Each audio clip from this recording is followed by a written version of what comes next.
Tive esse carro, só que eu arrumei uma pra minha cabeça. Por quê?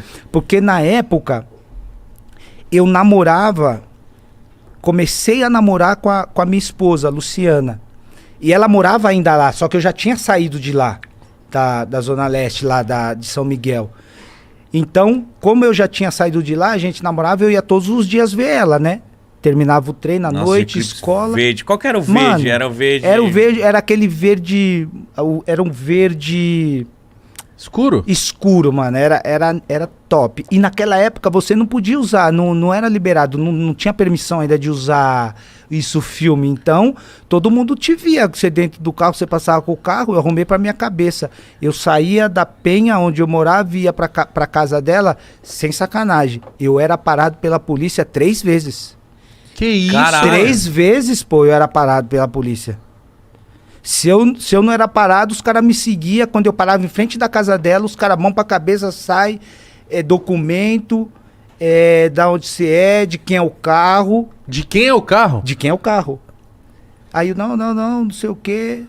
Isso foi muito constrangedor pra mim. Isso fez com que eu vendesse o carro 3 meses. Nossa, mano. 3 meses eu vendi o carro porque eu não tinha sossego. Saía da onde eu morava, ia pra quebrada onde eu morava, que a Luciana ainda morava lá, eu era parado 3 vezes. Aí eu vendi o carro, e quando eu vendi o carro, eu dei entrada na casa da minha mãe.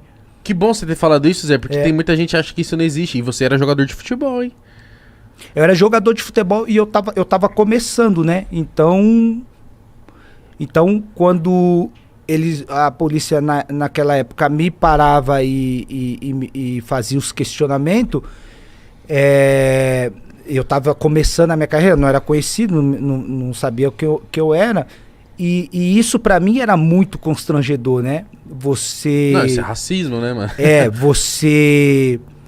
Você não poder ter um carro bom, ou um carro que você sonha, você não poder ter ele, porque você é preto, e eles, quando me paravam, achavam que eu tava com o carro porque o carro foi roubado.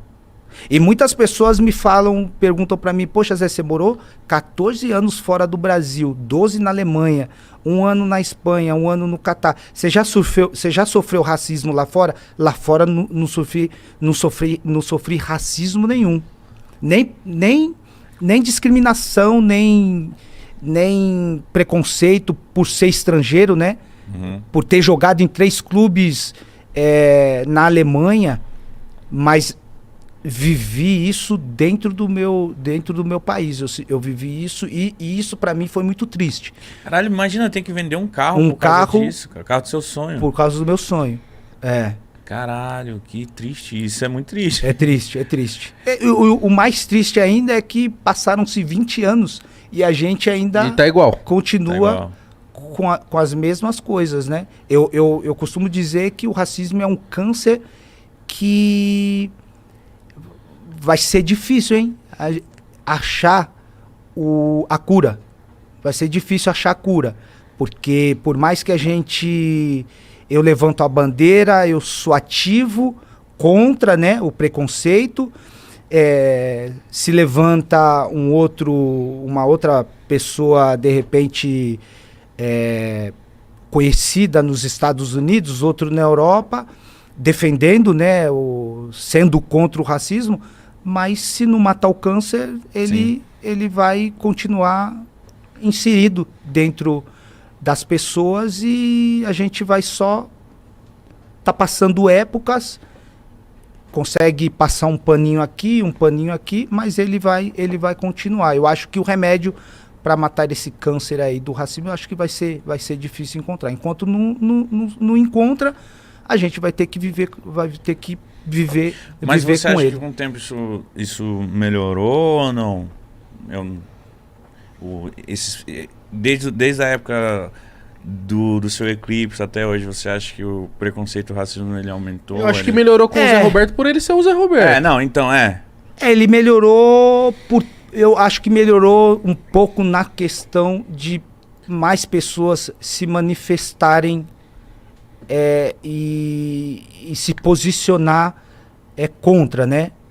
E eu acho que isso acabou despertando um pouco a questão de as autoridades tentar punir ou tentar minimizar. Eu acho que mais nessa questão. Agora, fora isso, acho que continua a mesma coisa. Mesma coisa. Mesma coisa. Triste. Mesma coisa.